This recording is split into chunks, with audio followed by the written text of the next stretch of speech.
أعوذ بالله من الشيطان الرجيم.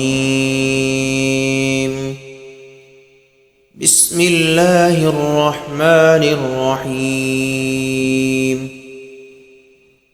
الحمد لله الذي أنزل على عبده الكتاب ولم يجعل له عوجا قيما لينذر بأسا شديدا من لدنه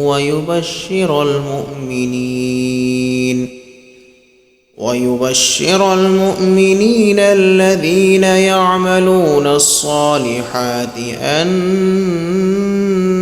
لهم أجرا حسنا ماكثين فيه أبدا وينذر الذين قالوا اتخذ الله ولدا ما لهم به من علم ولا لآبائهم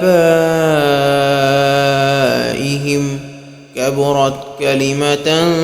تخرج من أفواههم إن يقولون إلا كذبا فلعلك باخع نفسك على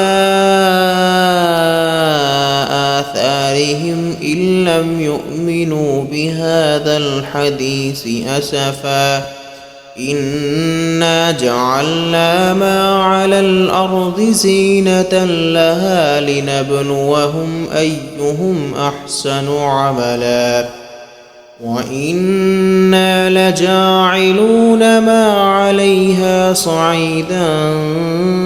جرزا أم حسبت أن أصحاب الكهف والرقيم كانوا من آياتنا عجبا إذ أوى الفتية إلى الكهف فقالوا ربنا